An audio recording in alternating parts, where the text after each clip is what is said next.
Seja muito bem-vindo ao seu canal de resumos e resenhas mais completos do YouTube. Resumix. Aqui você encontra os mais variados títulos dos mais vendidos aos mais impactantes para seu desenvolvimento pessoal. Trazemos os maiores códigos dos livros, aí é só aplicar os ensinamentos. Ideal para quem não tem muito tempo para ouvir o livro inteiro e também para quem está no programa O Pior Ano da Sua Vida do Pablo Marçal. Bora general bons estudos. O livro de hoje é Comece pelo Porquê. Introdução. Resumo do livro Comece pelo Porquê, pois achei-o inspirador. Simon Sinek traz uma visão fundamentada em muitos exemplos, sempre buscando demonstrar ao leitor o porquê alguns líderes, empresas e marcas conseguem atrair seguidores sem a necessidade de manipulação. O que você vai encontrar neste resumo? Manipulação x inspiração. Vou ser seu melhor amigo. Medo, um poderoso manipulador. Aspirações. Pressão do grupo social. O preço que você paga pelo dinheiro que ganha.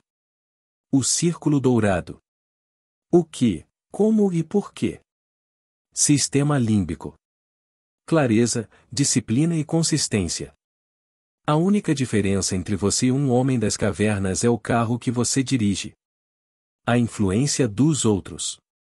Como chegar ao ponto da virada.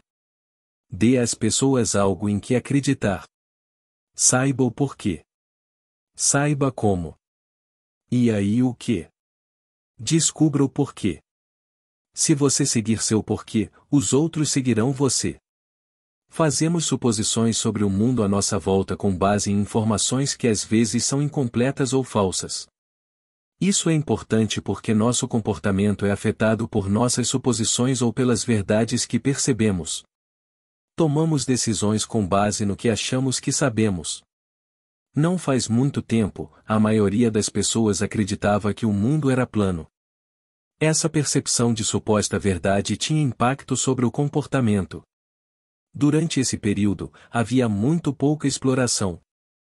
As pessoas temiam que, caso viajassem para muito longe, poderiam cair da borda da Terra.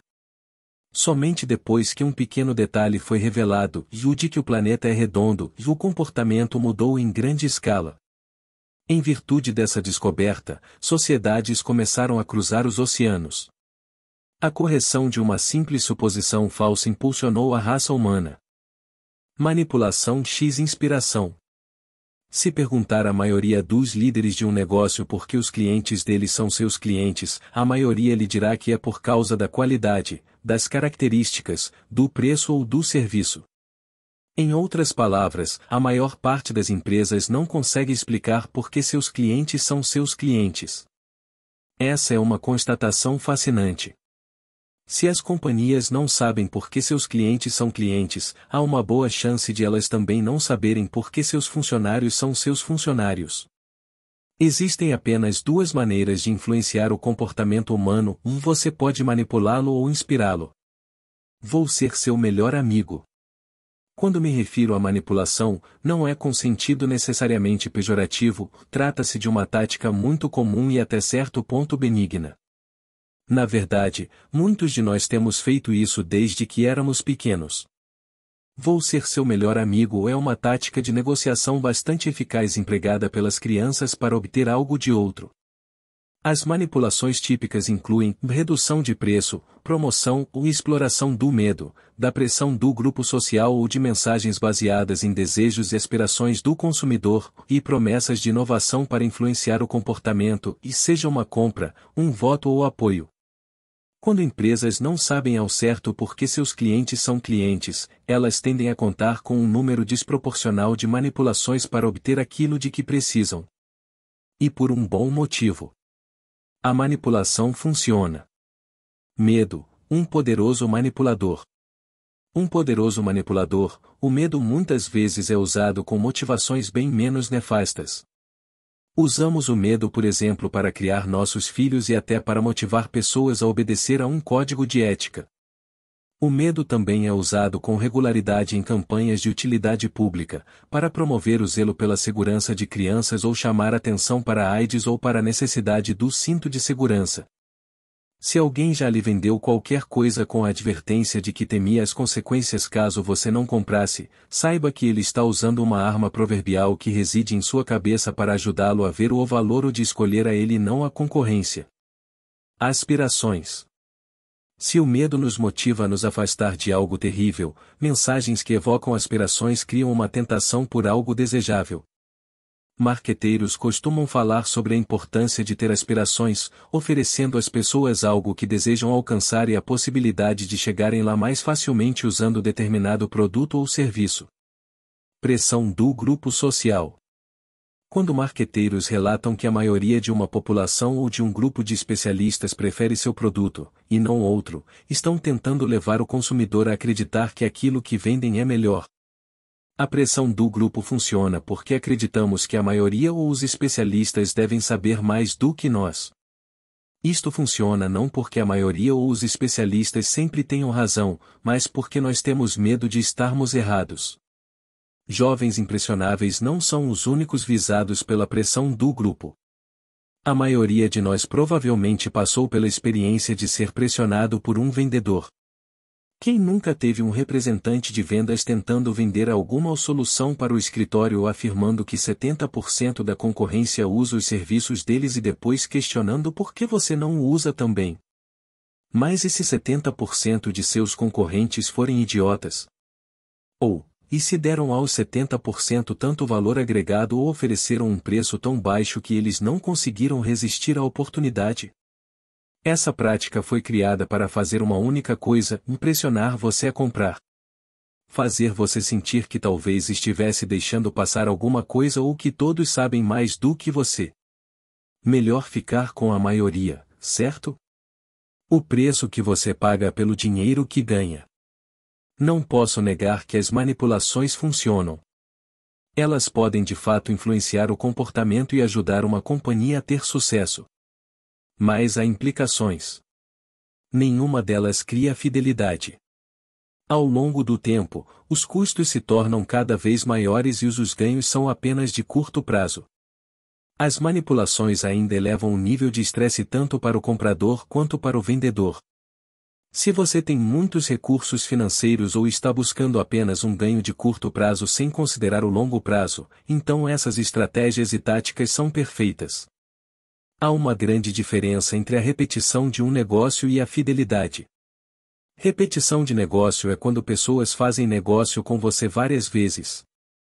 Fidelidade é quando elas estão dispostas a abrir mão de um produto melhor ou de um preço melhor para continuar a fazer negócio com você. Clientes fiéis muitas vezes nem se dão o trabalho de pesquisar a concorrência ou considerar outras opções. Não é fácil conquistar fidelidade. Mas a repetição de negócios, sim. Bastam mais manipulações. O perigo das manipulações é que elas funcionam. E porque funcionam, tornaram-se a norma praticada pela grande maioria das companhias e organizações, independentemente do tamanho ou tipo de atividade. O fato por si só cria uma pressão de grupo sistêmica. Com uma ironia perfeita, nós, os manipuladores, temos sido manipulados por nosso próprio sistema.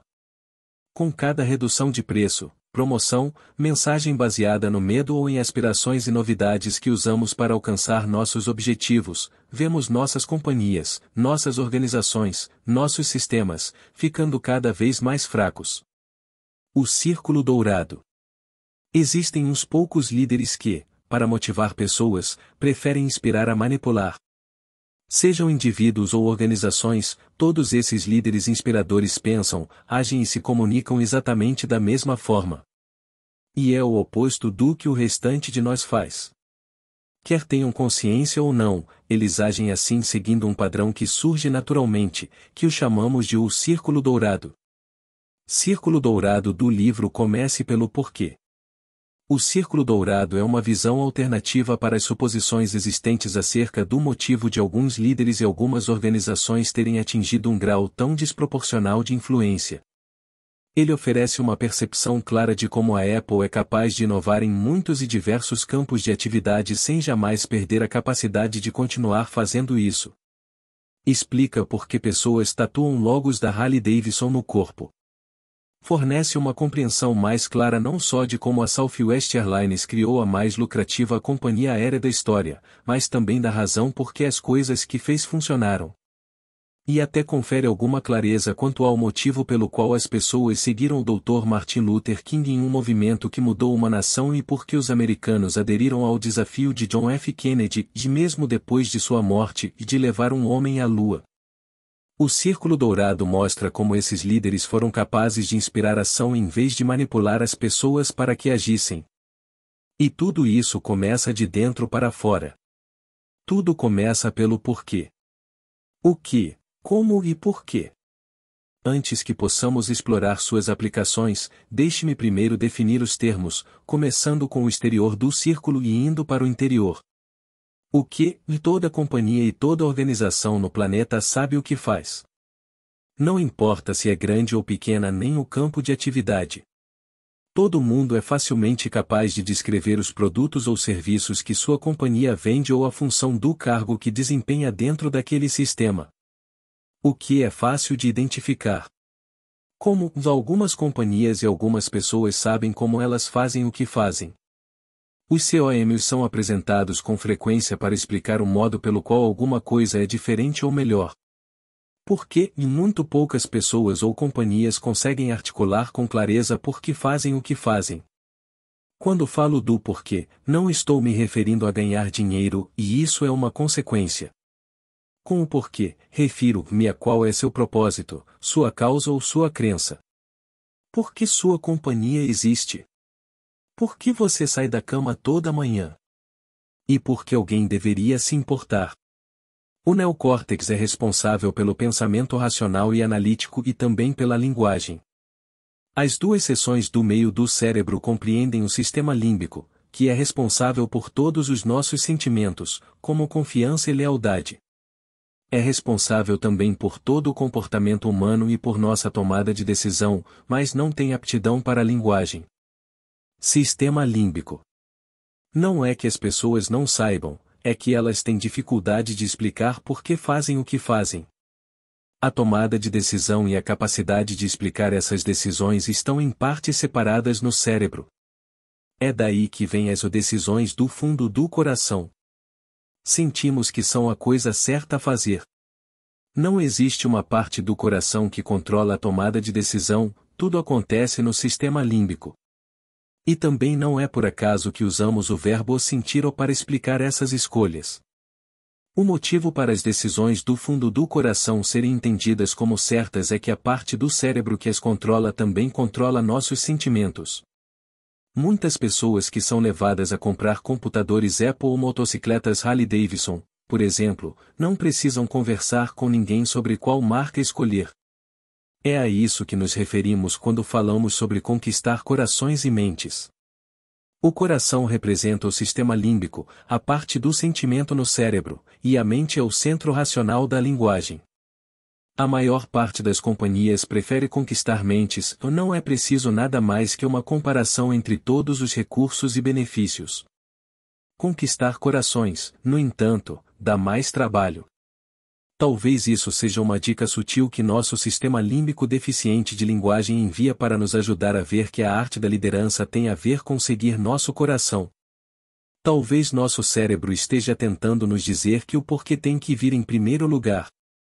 Na ausência de um porquê, é mais difícil tomar uma decisão. E quando estamos em dúvida, vamos buscar na ciência, em dados, um guia para as decisões. Infelizmente, existem mais evidências de que as vendas e a fidelidade não aumentam de forma significativa quando companhias dizem ou fazem tudo o que seus clientes pedem. Henry Ford foi quem melhor resumiu tudo isso, e se eu perguntasse às pessoas o que elas queriam, elas responderiam um cavalo mais rápido ou ponto. Esta é a genialidade de uma grande liderança. Grandes líderes e grandes organizações são bons em enxergar o que a maioria de nós não é capaz. São bons em nos dar coisas que nunca pensaríamos em pedir. Clareza, disciplina e consistência. O círculo dourado, ancorado em princípios da biologia, também obedece à necessidade de equilíbrio. Como tenho comentado, quando o porquê está ausente, produz-se um desequilíbrio e as manipulações prosperam. E quando as manipulações prosperam, aumentam a incerteza para os compradores, a instabilidade para os vendedores e o estresse para todos. Clareza do porquê. Tudo começa pela clareza. Você precisa saber por que faz o que faz. Se pessoas não compram o que você faz, mas por que o faz e você mesmo não sabe qual é o seu propósito, como qualquer outra pessoa vai saber? Se o líder de uma organização não é capaz de formular claramente por que ela existe em termos que vão além de seus produtos ou serviços, como pode esperar que os saibam por que ir para o trabalho? Liderar requer que haja aqueles que voluntariamente seguem o líder. Requer que haja aqueles que acreditam em algo maior do que uma única questão. A ação de inspirar começa com a clareza do porquê. Disciplina do como. Uma vez que você sabe por que você faz o que faz, a questão é como você vai fazê-lo. Os COMs são os valores ou princípios que guiam como dar vida à sua causa. Como fazemos coisas manifesta-se nos sistemas e nos processos dentro de uma organização e em sua cultura. Compreender como você faz as coisas, e mais importante, ter a disciplina de manter a organização e todos os funcionários responsáveis por esses princípios diretores reforça a capacidade de uma organização de trabalhar em prol daquilo em que é naturalmente forte. Compreender o como proporciona uma habilidade maior para, por exemplo, contratar pessoas ou encontrar parceiros que vão prosperar sem dificuldade ao trabalhar com você. A consistência de o quê? Tudo o que você diz e faz tem que provar aquilo em que acredita. Porquê é apenas uma crença. Os COMs são as ações que você empreende para realizar essa crença. E os o que são o resultado dessas ações, tudo o que você diz e faz, produtos, serviços, marketing, ações de relações públicas, cultura e quem você contrata. Se as pessoas compram não o que você faz, mas porque você o faz, então todas essas coisas devem ser consistentes. Com consistência, as pessoas verão e ouvirão, sem sombra de dúvida, aquilo em que você acredita.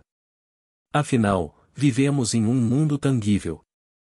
A única maneira de as pessoas saberem no que você acredita é por meio das coisas que você diz e faz, e se você não for consistente nisso, ninguém saberá no que você acredita. Autenticidade significa que seu círculo dourado está em equilíbrio. Significa que você acredita efetivamente em tudo o que diz e faz. Isso vale para os gestores e também para os funcionários. Só quando isso acontece é que as coisas que você diz e faz podem ser consideradas autênticas. Pergunte aos melhores vendedores o que é preciso para ser um grande vendedor. Eles sempre vão dizer que ajuda muito quando se acredita de verdade no produto que se está vendendo. O que uma crença tem a ver com vender? Simples. Quando vendedores acreditam de verdade naquilo que estão vendendo, as palavras que saem de sua boca são autênticas. Quando a crença entra na equação, o vendedor exala paixão. É esta autenticidade que produz os relacionamentos nos quais se baseiam as melhores organizações de venda. A única diferença entre você e um homem das cavernas é o carro que você dirige. O motivo para a raça humana ter sido tão bem-sucedida não é o de sermos os animais mais fortes, e longe disso. Tamanho e poder por si sós não garantem sucesso. Tivemos sucesso como espécie graças à nossa capacidade de formar culturas. Culturas são grupos de pessoas que se reúnem em torno de um conjunto comum de valores e crenças. Quando compartilhamos valores e crenças, criamos confiança.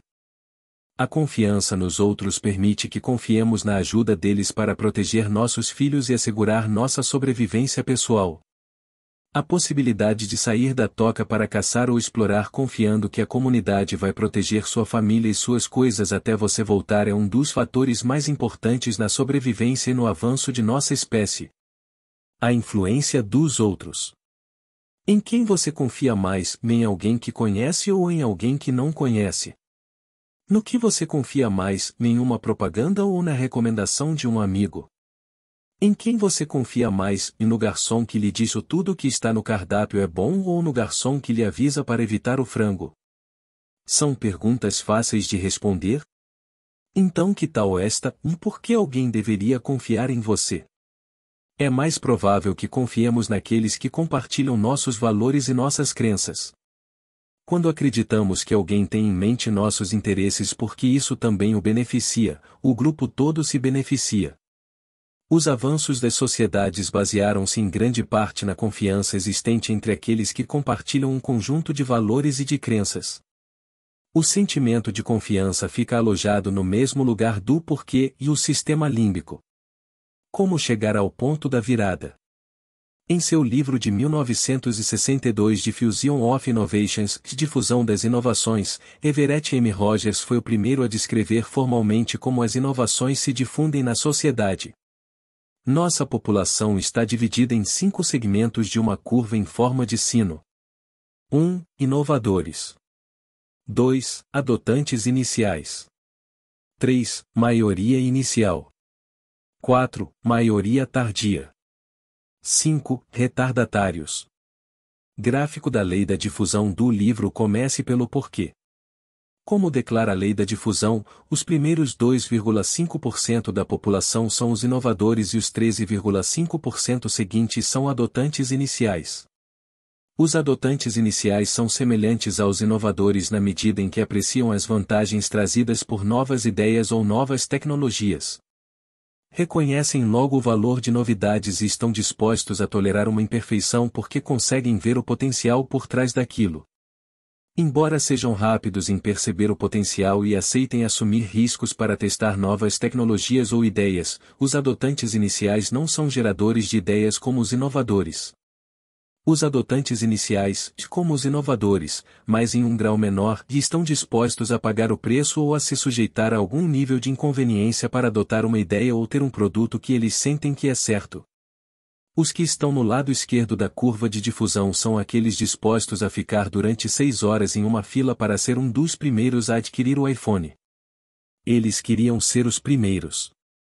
Estamos tentando reduzir a tolerância de risco dessas pessoas de mente pragmática até que se sintam confortáveis para comprar. É nisso que consiste a manipulação. Elas poderão comprar, mas não serão fiéis. Não se esqueça, a fidelidade acontece quando as pessoas estão dispostas a sofrer algum inconveniente ou pagar um preço alto para fazer negócio com você. Podem até rejeitar uma oferta melhor, de algo que a maioria tardia raramente faz. Assim, o objetivo do negócio não deve ser vender para qualquer um que deseje o que você tem e a maioria, mas achar pessoas que acreditam no que você acredita, o lado esquerdo da curva em forma de sino. Não importa onde estejam no espectro, essas são as pessoas que não apenas gostam de você, mas também falam de você. Traga para o seu lado um número suficiente de pessoas do lado esquerdo da curva, e elas estimularão o restante a segui-las. Dê às pessoas algo em que acreditar.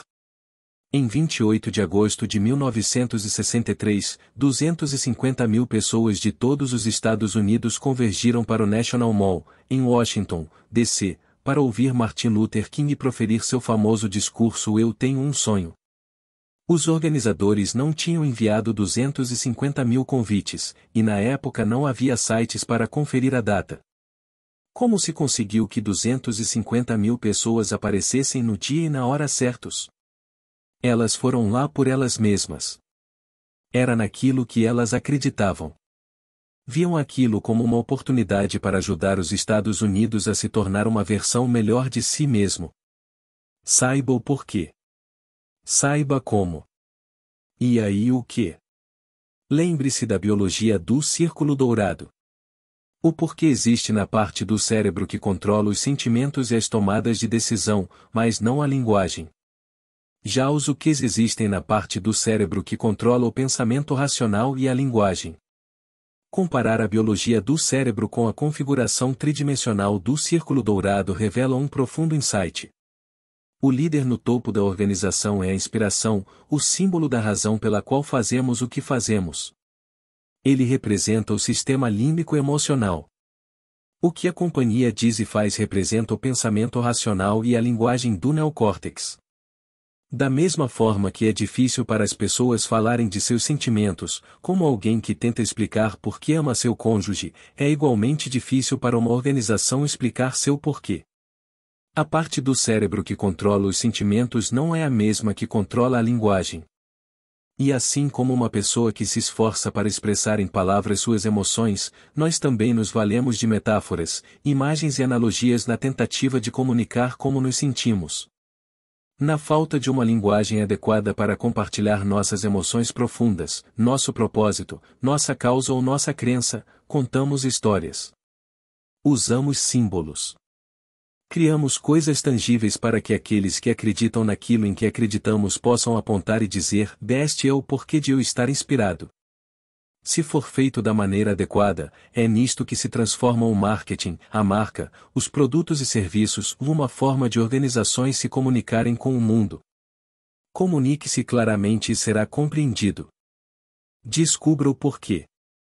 Antes de ganhar força ou causar qualquer impacto, uma flecha tem que ser puxada para trás.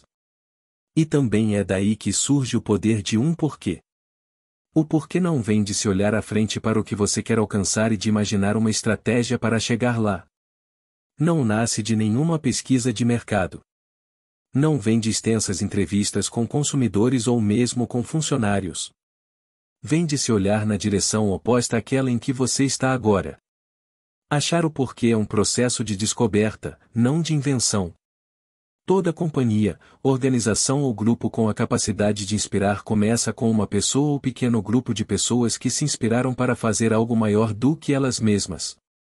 Dar clareza ao porquê, ironicamente, não é a parte mais difícil. É a disciplina para confiar na intuição, permanecer coerente com o propósito, a causa ou as crenças. Manter-se totalmente equilibrado e autêntico é a parte mais difícil. Os poucos que são capazes de construir em torno de sua causa um megafone, não apenas uma companhia, são os que adquirem a capacidade para inspirar. Ao fazer isso, eles mobilizam um poder para motivar pessoas que poucos podem imaginar. Captar o porquê de uma companhia ou uma organização ou compreender o porquê de qualquer movimento social começa sempre com uma coisa: você. Se você seguir seu porquê, os outros seguirão você. Pense agora em como fazemos negócios. Estamos sempre competindo com alguém. Estamos sempre tentando ser melhores do que os outros. Melhor qualidade. Mais recursos. Melhor serviço. Sempre nos comparamos com os outros. E ninguém quer nos ajudar. E se fossemos trabalhar todo dia simplesmente para sermos melhores do que nós mesmos? E se nosso objetivo fosse fazer esta semana um trabalho melhor do que o que fizemos na semana anterior? Fazer este mês ser melhor do que o mês passado? Por nenhuma outra razão senão a de querermos deixar a organização em uma situação melhor do que aquela em que encontramos? Todas as organizações começam pelo porquê, mas apenas as grandes mantêm claro qual é o seu porquê ano após ano. As que esquecem por que foram fundadas aparecem na corrida todo dia para superar alguém em vez de superar a si mesmas. O propósito, para as que perdem de vista o porquê de estarem naquela corrida, é ganhar uma medalha ou derrotar outra pessoa. E se da próxima vez que alguém perguntar o quem é seu concorrente, nós respondêssemos: não faço ideia? E se da próxima vez que alguém provocar dizendo: bem, o que faz você ser melhor do que seus concorrentes, nós respondêssemos: ou não somos melhores do que eles em todas as coisas? E se da próxima vez que alguém perguntar: oh bem, então por que eu deveria fazer negócios com você, respondêssemos com confiança: porque o trabalho que estamos fazendo agora é melhor do que aquele que fazíamos 6 meses atrás. E o trabalho que estaremos fazendo daqui a 6 meses será melhor do que o que estamos fazendo agora. Porque acordamos todo dia com noção clara do porquê de termos vindo trabalhar. Resumo do livro: Comece pelo porquê. Autor: Simon Sinek.